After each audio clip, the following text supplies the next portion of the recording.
Hello and welcome to this special edition of the broadcast. My name is Mohammed Saleh. Now, the United States has approved sending F-16 fighter jets to Ukraine from Denmark and the Netherlands. Now, NATO members Denmark and the Netherlands have in fact been leading the international efforts to train pilots as well as support staff to maintain the aircraft and to ultimately enable Ukraine to obtain the F-16 fighter jets for use in its war with Russia.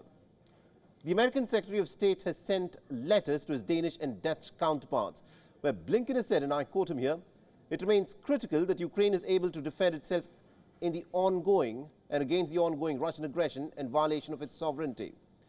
Remember, Washington must legally approve the re-export of US equipment that is purchased by its allies. But the big question, of course, is this: will these fighter jets be some kind of a magic wand for Ukraine?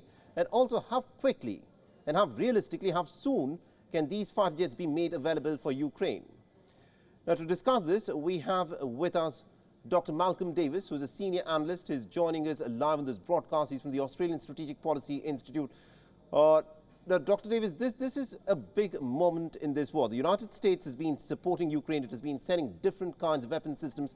But now the Americans have also approved that the Netherlands and, Denmark can in fact send these F-16 fighter jets to Ukraine. But realistically speaking, many people say that these jets will not be made available to Ukraine even by the end of this year. With that being the case, what sort of an impact do you think the F-16 fighter jets will even have in this war? Look, I think the F-16 is going to be hugely important in the longer term.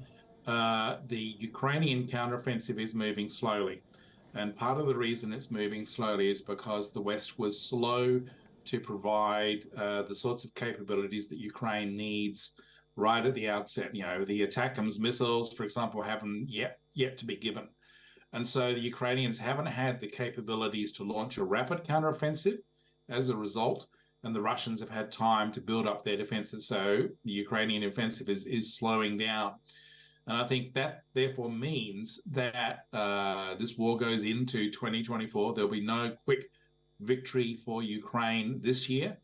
And what that means is that as we come out of the northern autumn period, northern winter period into the northern spring period, the appearance of F-16s over the battle space will start to become decisive as we go into this northern spring and summer of 2024. Right. Now, Dr. Davis, one of the things that the NATO alliance has been very clear and the Americans have been very clear is that they do not want to give Ukraine any kind of offensive weapons. All the weapons that have been sent to Ukraine so far have been purely of a defensive nature. Do you think the F-16s can be used for offense by Ukraine? Any weapon can be used offensively or defensively. If you look at the Ukrainian use of those naval drones, they're very much offensive capabilities. But I think the concern of the West is that if the Ukrainians are given long-range strike capabilities, then that could potentially see Russia respond with an escalation of the war. And I think that's what the West is trying to avoid, is this war escalating either to a wider war whereby NATO and Russia are fighting each other directly, or obviously the thing that everyone is really worried about is the use of tactical nuclear weapons by Russia. And I think at the same time, they're balancing that with the requirement that Ukraine must win this war. Right. So therefore, they have to provide that capability to Ukraine to give it some chance to win. And also, Dr. Davis, this is something that is going to be talked about in the days to come. Once weapons are sent by these Western nations to Ukraine, you know, what sort of a leverage will the West have in dictating or in nudging Ukraine to use the weapons in a certain manner? Because quite clearly, the West does not want this war to spill beyond the borders of Ukraine, because what would happen if long strike weapons were to be given to Ukraine is that the war could very well spill out well beyond the borders of Ukraine. Well, it's already happened in the sense that you're already seeing strikes deep into Russia from Ukraine. I think the concern is that what they don't want is Russia striking back directly at NATO. And so I think the issue there is not so much the F-16s, it's about NATO deterring Russia from doing that action, from taking that step. But Ukraine has to have the weapons to win. Right. That includes the F-16s, it includes the ATACMS. They have to be given the capabilities to win.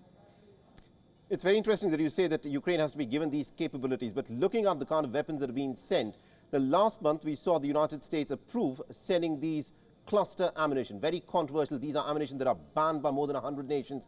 Now, how much further up the escalation ladder do you think the West is in fact willing to go to help Ukraine win this war?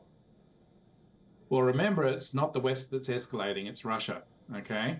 What the West is doing is responding to Russian escalation by ensuring that Ukraine can defend itself. Yes, cluster munitions can be seen as controversial, but the Russians have been using cluster munitions right throughout the war and using them deliberately to attack civilians. The Ukrainians are at least trying to avoid that. I think obviously the next step would be, besides the F-16s, it would be long-range missiles such as ATACMS to give the Ukrainians the ability to strike directly into the Russian rear, to erode their logistics and their support, and that would make it easier to break through their defenses.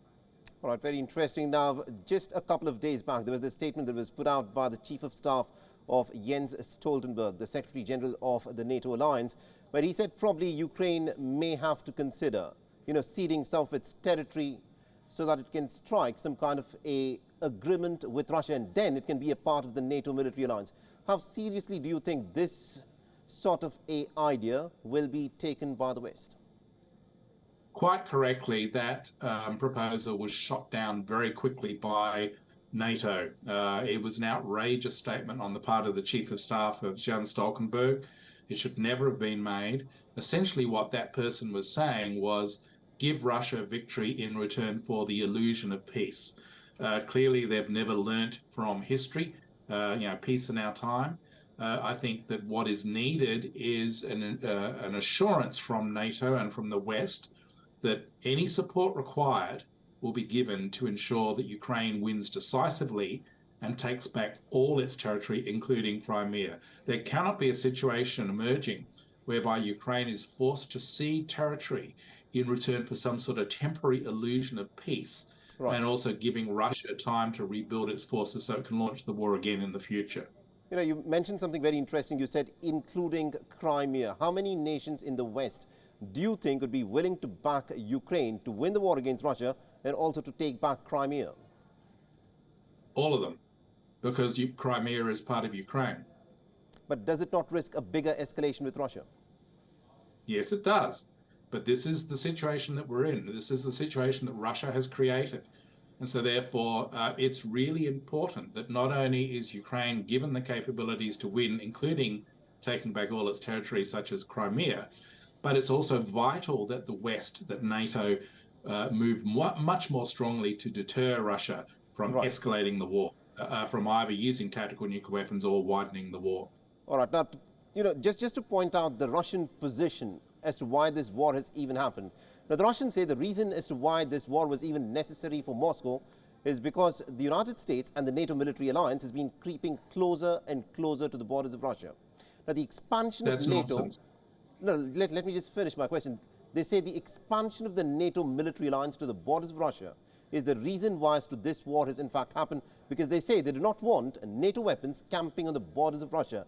Is there something that NATO can actually do in its negotiations with Russia to say that NATO's expansion is not a threat for Russia? NATO's expansion has never been a threat to Russia. That's been crystal clear.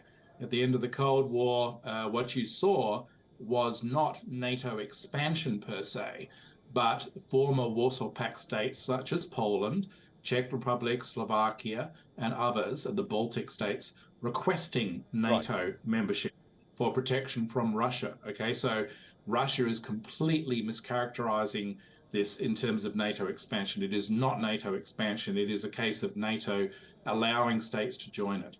All right, my final question to you, Dr. Davis. I'm pretty sure in the next few months, there'll be more and more emphasis that will be laid on possibly negotiations, possibly on looking at some kind of a peaceful settlement. What do you think will actually be the circumstances and the conditions under which Russia, Ukraine, backed by the West, can in fact come to an agreement to stop fighting? It has to be that Ukraine wins decisively. It has to be Ukraine wins back all of its territory, including Crimea, because if it's not, if Russia is given the ability to hold on to territories that it has illegally captured and annexed, that will only embolden Russia to rearm and start the war again in the future, or worse, to launch an attack directly against NATO. So if you want a wider war, if you want the risk of World War III, give in to the Russians and give them negotiations now.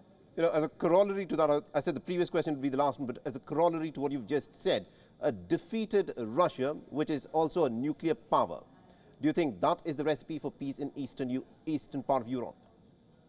Well, I think once again, this comes back to NATO deterrence.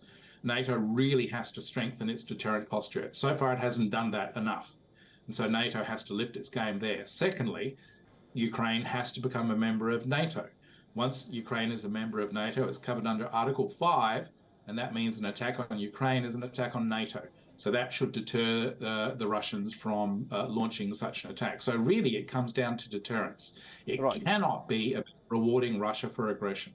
All right. Thank you very much indeed, Dr. Davis, for joining us and getting us that perspective there. Thank you.